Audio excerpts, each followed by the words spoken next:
Hey, welcome to Hanyak Honeybees, and it's getting late in the evening, and we are checking our boxes for virgin queens and see what's hatched today.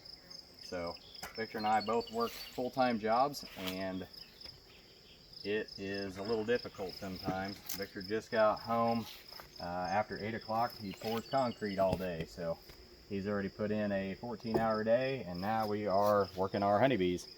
So what we've got here is a 5-frame nuke. We'll see how many frames we got in here. All right, so this box, we only have 2 frames. Kind of look on your lid, see if you can see anything that may have hatched. I've found a couple virgins up there this year. I think this box has some queen cell protectors that we made in an earlier video. If you've seen that, you'll understand. If you haven't, I'll explain it to you. So again, like I said, we work full-time jobs and we're not able to be home and check several times a day to see if things are hatching out. So what this enables us to do is to come home just like we are now. It's a late day and we want to see if any queens hatched. If this particular frame has 4 or 5 cells on it and one hatched earlier in the day, they're going to all be cut down and we lost everything other than just the one. But when you're trying to sell queens, you want to keep all the queens you can. So all right, looks like we got 3 cell protectors on this frame, and you can see nothing's happening here. And then we got a lot of bees on this one. Sometimes bees will like dig in underneath and you're like, oh man, I can see the queen hatched or something, and it's just another bee. They'll dig through underneath there sometimes. We actually have a little carniolan that's hatched. Let me move those guys out of the way a little bit. You can see it just safely holds them in there until we remove them and install them somewhere else.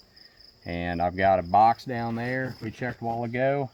The cells never did hatch, so instead of waiting and allowing them to make another queen cell or something and putting eggs in there, we're going to go ahead and just install this virgin queen, and you can just walk her right in.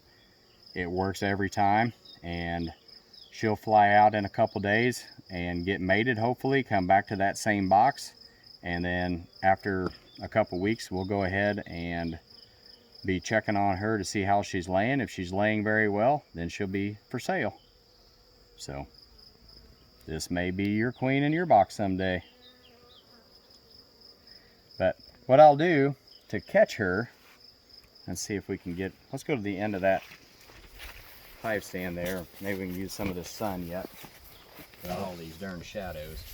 So what I'll do, a lot of times, you can pull that frame off, or the cell protector off, and then chase her around.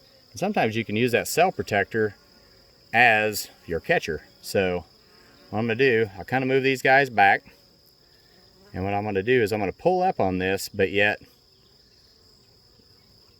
allow her, if you lean it in her direction, sometimes she'll just hop up on it and she'll stay on that cell protector. See her in there? Oh yeah. Okay. So I'll just set that on my palm and let's go install her real quick. Take a look. All right, we moved down to this end of the bee yard, and you can see this is one of those 5 frames, and we have like a political sign divider routed into the center. So there's 2 frames on this side, 2 frames on this side, 1 entrance over here, 1 entrance over there.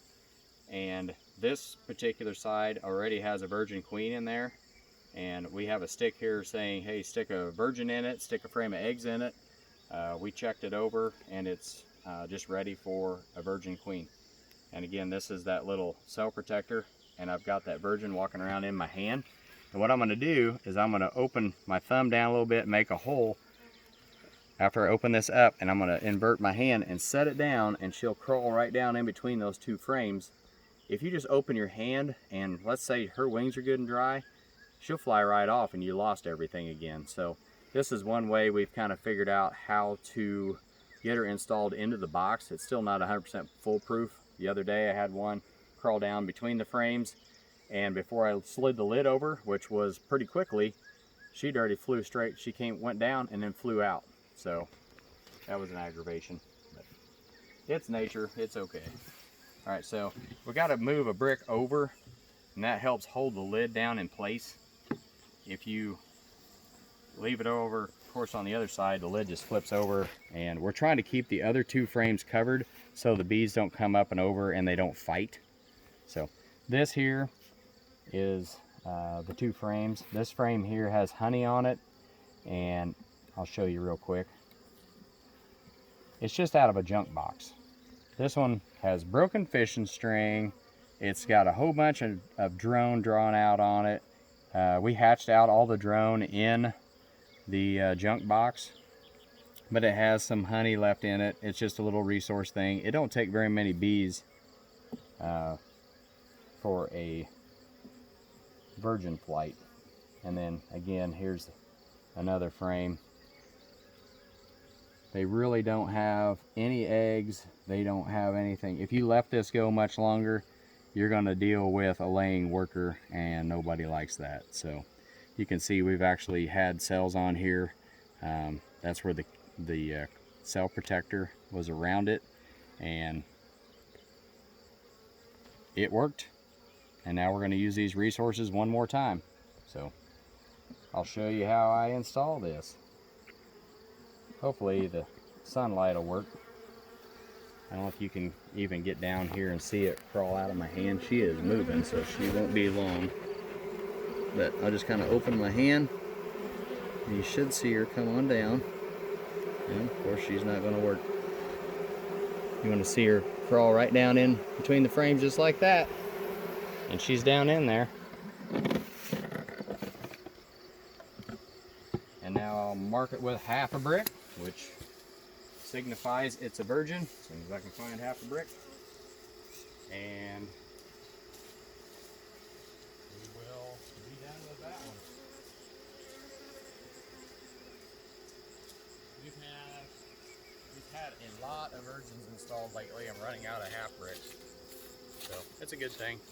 But we do have a bunch of mated queens. So if you are interested in getting some nice calm honeybees, getting some good genetics, these are Don the Fat Bee Man genetics.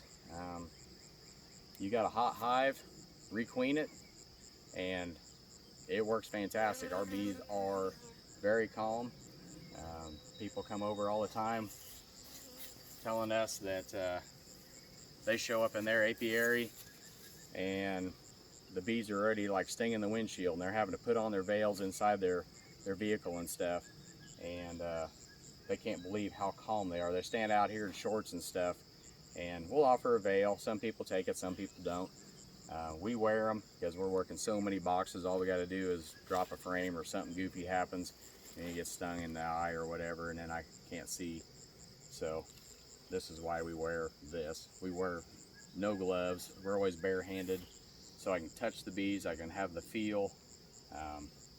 You don't get the pheromones on your fingers. You can get those washed off every evening, unlike leather gloves that will be stung, and the attack pheromone and stuff's on those gloves, and then the next time you work a box, that's the first thing into that box is a glove with the pheromone on there that tells that box to get ornery with you. So I guess that's about it. But again, if you want any great queens, we got them. So thanks for watching. Hanyak Honeybees. Hanya.